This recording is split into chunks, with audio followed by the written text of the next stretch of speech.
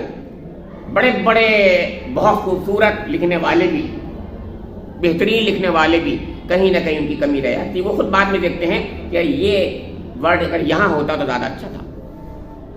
صرف اللہ کی کتاب ایسی ہے، یہ قرآن پاک ایسا ہے جو جہاں ہے وہ جملہ ہی نہیں وہ ورڈ بھی وہیں پر ہے، اور جو ورڈ ہے وہ ورڈ جو ہے وہی ہونا چاہیے تھا، اس کے علاوہ کوئی اور. اس لیے کہ عربی میں مترادفات اتنے ہوتے ہیں، بہت زیادہ ہوتے ہیں، تو اس میں 20 مترادفات تک ملتے ہیں، سنونیم.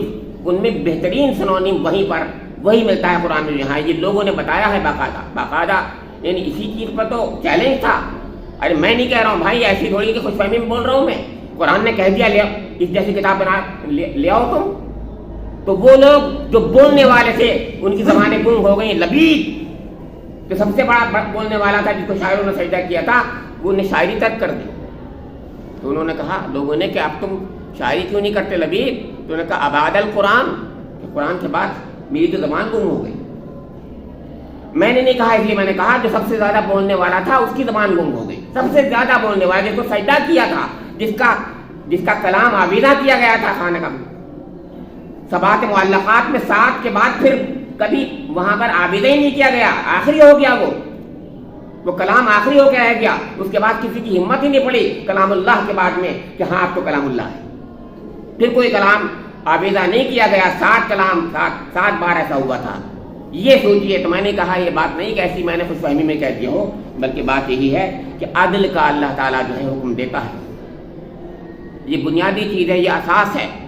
اس کے بغیر دنیا کے اندر فساد رونما ہو جائے گا. فساد کی بات جس کی تھی عدل اس چیز کا نام نہیں ہے کہ برابری کر دی جائے، یہ لوگ سمجھتے ہیں. اسی لیے مولانا بڑی پیاری سی بات کہی ہے کہ عدل کو لوگوں نے اردو کے لفظ انصاف سے جوڑا ہے.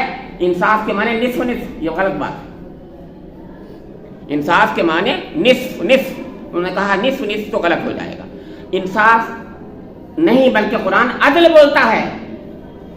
قرآن عدل بول رہا ہے تو عدل ہی ہوگا، یہ مطلب کہنے کا ہے. عدل کے معنی توازن، تناسب، یعنی جس کو حق ملنا چاہیے اس کو وہ حق ملے، جس کو جو حق ملنا چاہیے. اب جیسے میں عرض کر رہا ہوں ایک شخص نے PhD کی، MBBS MD اور MS کیا، اور ایک شخص نے ایک ڈپلوما کیا صرف. اب دونوں کو آپ چاہیں برابر سیلری دے دیں تو یہ انصاف ہوگا؟ بس سمپل سی بات کہہ رہا ہوں. اس نے اس میں محنت کی ہے، اتنے دن لگائے ہیں، اتنی محنت کی ہے. ایسی ہر چیز میں کہہ رہا ہوں، میں مطلب کہنے کا ہی ہے. آپ سوچیں جس نے جس راہ میں جتنی محنت کی ہے اس کو اس کے مطابق ملنا چاہیے نا. یہ تھوڑی سوشلزم اور کمیونزم کا مطلب جیسے یہ ہے کہ برابر کر دو سب کو. یہ ہے وہ بات جو بتانے کی تھی کہ جس نے جتنی محنت کی ہے یا جتنی صلاحیتیں ہیں، جتنی کیپیبلٹیز ہیں، جتنا وہ اس کے اندر اپنا نچوڑ رہا ہے اپنی قوتوں کو، اس کے مطابق اس کو ملنا چاہیے. یہ ہے عدل، یہ بنیاد ہے. دوسری چیز ہے احسان، یعنی اس سے زیادہ بڑھ کر دو. احسان اس کا حق تو تھا کہ اس کو مل جائے 10 روپے، ہم نے کہا نہیں تو 12 روپے لے، یہ لو اور لے. فیاضی، مروت، حسن سلوک، اچھے سے اچھا، اس کو اور زیادہ دے دینا جتنا ہے. اور حسن، ہر عمل میں حسن تو ہم بھی سمجھتے ہیں جمال اور کمال جو ہوتا ہے. تو اگر عدل جو ہے وہ اساس ہے دین کی، تو احسان جو ہے اس کا جمال و کمال ہے. جمال اور کمال ہے اس میں وہ بات. اور عدل سے جو ہے کائنات کے اندر برائیاں نہیں پیدا ہوتی، ختم ہو جاتی ہیں. تو پھر احسان سے خوبیاں پروان چڑھتی ہیں، یعنی پازیٹیو ایک ایٹیٹیوڈ ڈیولپ ہوتا ہے. ایک چیز سے برائیاں مٹ جائیں گی، بالکل عدل سے برائیاں مٹ جائیں گی، اس میں دو رائے نہیں ہے. لیکن اب احسان سے کیا ہوگا؟ خوبیاں پنپنے لگیں گی. تو دونوں چیزیں ہونی چاہیے، برائیاں مٹ جائیں اور خوبیاں پنپنے لگیں، یہ مقصد ہے. تو اللہ تعالیٰ یہ ہے وہ جو کہنا چاہ رہا ہے، یعنی یہاں پر کہہ رہا ہے. اور دو ہی باتیں تھیں، تیسری اس کی تشریح ہے، یاد رکھنا. تیسری تشریح کیا ہے؟ وہ ایتاء ذی القربیٰ. تو ایتاء ذی القربیٰ احسان ہی کی ایک شکل ہے. اصلی چیزیں دو ہی تھیں، ایک نگیٹو چیز کو روک دینے والی چیز تھی اور ایک پازیٹیو چیز کو خوب یعنی پیدا کرنے والی، پرورش کرنے والی چیز تھی. اور ایتاء ذی القربیٰ کا مطلب یہ تھا کہ اے بندو، اے اللہ کے بندو، میں نے تمہیں جب بنایا ہے تو دو رشتوں کے ساتھ منسلک کیا ہے. ایک میرا رشتہ تم سے یعنی میں رب کا رشتہ، یہ سورہ نساء کی آیت کی روشنی بول رہا ہوں میں، اور ایک ارحام کا رشتہ ہے. اور تم دونوں کا واسطہ دیتے ہو.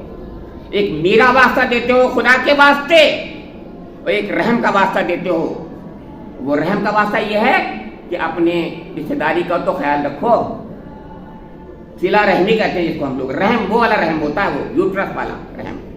تو اللہ تعالیٰ نے اس چیز کو یعنی یہ کہا ہے کہ انسان جو ہے اس دنیا کے اندر جو سوشل بینگ ہے، سوشل بینگ ہونے کا تقاضا ہوتا ہے. اب بہترین تقاضا کیا ہے کہ جو آپسی رشتے ہیں ان میں خونی رشتے جو ہوتے ہیں وہ آپس میں مل جل کر ایسے ایک ہو جائیں، ایسے محبت کا ان کے اندر ایک نشہ چڑھ جائے کہ سب ایک دوسرے کے لیے جو ہیں جان دینے کے لیے تیار ہو جائیں. ایسا عرب میں ہوتا تھا، جان دے دیتے تھے لوگ. حالانکہ غلط جگہوں پہ بھی جان دیتے تھے، وہ آپ کو بتائیے، اپنے دادا کے لیے اور پردادا کے لیے وہ جان دے دیتے تھے، غلط جگہوں پر دیتے تھے. لیکن حق کے لیے تو جان دے دینا چاہیے.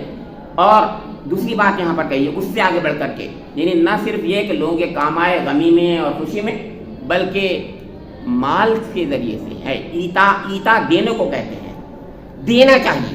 یعنی مطلب یہ ہے کہ ہمارے نفس کا حق ہے، ہمارے اہل و عیال کا حق ہے. اس سے پہلے معلوم کس کا حق ہے؟ والدین کا. قرآن پاک کی روح سے پہلا حق کس کا ہے؟ والدین کا. دوسرا حق کس کا ہے؟ خود کا اور اہل و عیال کا. تیسرا حق کس کا ہے؟ جو سب سے زیادہ قریب ہے، اقربا کا. ان میں کون ہوتا ہے؟ بھائی اور بہن. اور اس کے بعد کون ہوتے ہیں؟ بھتیجے بھانجے. مطلب یہ میں عرض کر رہا ہوں. ان کو دینا کس بنا پر دینا؟ آپ کہیں کیا مطلب؟ وہ ہمارے برابر نہ صحیح، کم سے کم ایسے نہ ہو جائیں بیچارے کہ سر اٹھانے کے قابل نہ ہو بیچارے. ان کو سر اٹھانے والے تو بنا دیں ہم بھی. ہم ڈر تو بے خواہ ہو جائیں، ہم ان کے کام آنے والے بن جائیں. ہم ان کے زبانی جمع خرچ کرنے والے نہ ہوں، بلکہ خاموشی سے ان کا ہر طریقے سے جو ہے سپورٹ کرنے والے ہوں. فائنینشیل سپورٹ کرنے والے ہوں. یا فائنینشیل سپورٹ کی بات ہو رہی ہے، فائنینشیل سپورٹ کرنے والے ہوں. اب 3 چیزیں بتائیں وہ جو نہیں کرنے والی تھی، جس کو روکا گیا ہے. ینہا عن الفحشاء والمنکر والبغی یعظکم لعلکم تذکرون. اللہ تعالیٰ منع کرتا ہے فحش چیزوں سے، منکرات سے اور بغاوت سے. پہلی چیز سب سے زیادہ بری ہے، اس کو ذکر پہلے کہا گیا، فحش. فحش کہتے ہیں وہ قبیح چیز جس کو انسانی فطرت، شریف انسان زبان پہ لانا پسند نہیں کرتا، آنکھ سے دیکھنا پسند نہیں کرتا، اسے کہتے ہیں فحش۔ کوئی بھی شریف انسان آنکھ سے دیکھنا پسند نہیں کرتا، کان سے سننا پسند نہیں کرتا اور زبان سے بولنا پسند نہیں کرتا، اسے قبیح کہتے ہیں۔ اور اللہ کے رسول نے اور اللہ کے دین نے اس کو اور زیادہ بڑھا دیا۔ آپ پہنچیں گے بھی نہیں وہاں تک، ہاں ہم لوگ آپ تک۔ فحش صرف زنا ہی نہیں ہوتی، فحش صرف ننگا پانی نہیں ہوتا، فحش بخل بھی ہوتا ہے، فحش بدکاری نہیں ہوتی، صرف عمل قوم لوط ہی نہیں ہوتا، بلکہ بھیک مانگنا بھی ہوتا ہے۔ نہیں سمجھتے لوگ سمجھ ہی نہیں رہے ہیں، لوگ سمجھتے ہیں ارے ایسے کوئی بات نہیں۔ بھیک مانگنا فحاشی ہے اسلام کی نظر میں، بخل کنجوسی اسلام کی نظر میں فحاشی ہے، یعنی بہت قبیح فعل ہے، قبیح فعل ہے۔ ہم نہیں سمجھ پاتے، ایک لسٹ دی ہے اللہ کے رسول نے، یہ چیزیں فحشا ہیں، اللہ نے بھی، اللہ کے رسول نے بھی ایک لسٹ دی ہے، اور اس کی روشنی میں بہت سی باتیں معلوم ہوتی ہیں ہمیں۔ تو میں عرض صرف کر رہا ہوں۔ اور منکر کیا ہوتا ہے؟ وہ جو انسان کی فطرت جس سے ابا کرتی ہے، فطرت اچھا نہیں لگتا، جس کو دنیا کی شریف قومیں ہر زمانے میں برا سمجھتی رہی ہیں، اس کو کہا جاتا ہے منکر۔ سچ بولنا اچھی چیز ہے، جھوٹ بولنا بری چیز ہے۔ جھوٹ بولنا ہر زمانے میں منکر ہے، یہ قبیح ویسے تو قبیح نہیں ہے، لیکن جھوٹ بولنا ہر زمانے میں ہم جانتے ہیں کہ منکر مانا جاتا ہے۔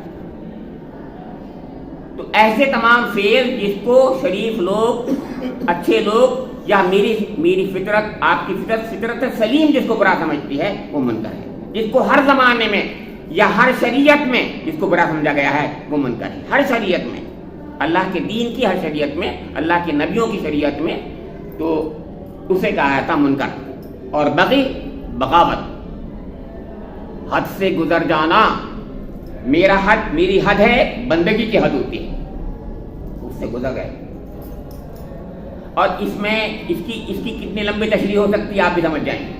یعنی اس کو کھولا نہیں جا سکتا کہ آدمی کی حد کہاں ہوتی ہے، وہ حد سے کب نکل گیا وہ سمجھ جاتا ہے۔ یعنی کبھی کبھی شروع میں وہ غلطی کرتا ہے، بعد میں اندازہ بھی اس کو ہو جاتا ہے کہ میں حد سے نکل گیا تھا، کہتا بھی آم سوری، میں حد سے نکل گیا یہاں پر۔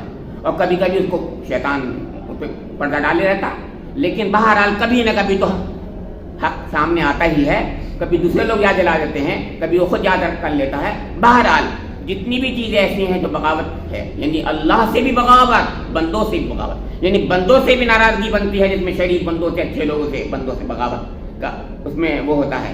یعنی بغاوت تو آپ سمجھتے ہیں عداوت سے بڑی چیز ہوتی ہے بغاوت، اور اللہ سے بھی بغاوت کا جب اس میں وہ کرتا ہے کہ انسان اپنے عمل سے وہ اعلان کرتا ہے، تو یہ چیز بھی بہت بری چیز ہے۔ سوچئے تین باتیں وہ جو اچھی تھیں اور تین باتیں وہ جو بری ہیں، اللہ تعالیٰ نے بیان کر دیا کہ کیا چیز چھوٹ گئی؟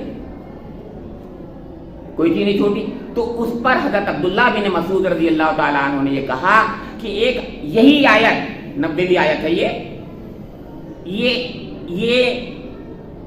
تبیان لکل شیء کی مکمل بہترین تفسیر پیش کرتے ہیں۔ آپ جانتے ہیں، میں یہ بات درج کر دوں کہ حضرت عبداللہ بن مسعود رضی اللہ تعالیٰ عنہ اور حضرت عبداللہ بن عباس رضی اللہ عنہ، دو مفسرین قرآن حضور نبی اکرم کے قول مبارک سے ثابت ہیں۔ دو اسکول آف تھاٹس ہیں تفسیروں کے، ایک حضرت عبداللہ بن مسعود رضی اللہ تعالیٰ عنہ کے ویو کو لیتی ہے، اور ایک حضرت عبداللہ بن عباس رضی اللہ تعالیٰ عنہ کو، اور دونوں کے ساتھ میں حضور نبی اکرم نے بڑی پیاری پیاری دعائیں ان کو دی ہیں۔ تو میں عرض یہ کر رہا ہوں، اور یہ آیت جو تھی یہ اس وقت خطبہ جمعہ میں شامل کر لی گئی جبکہ حضرت علی رضی اللہ تعالیٰ عنہ پر سب و شتم لوگوں نے کرنا شروع کر دیا تھا، اور یہ اموی خلیفہ حضرت عمر بن عبدالعزیز رحمۃ اللہ علیہ نے یہ کہا کہ نہ، غلط، باقاعدہ فرمان جاری کر دیا، یہ سب و شتم بالکل نہیں ہوگا، حضرت علی رضی اللہ تعالیٰ عنہ اور ان کے خانوادے پر کچھ نہیں ہوگا، اور اس کی جگہ پر اب ان اللہ یامر بالعدل والاحسان وایتاء ذی القربى وینہی عن الفحشاء والمنکر والبغی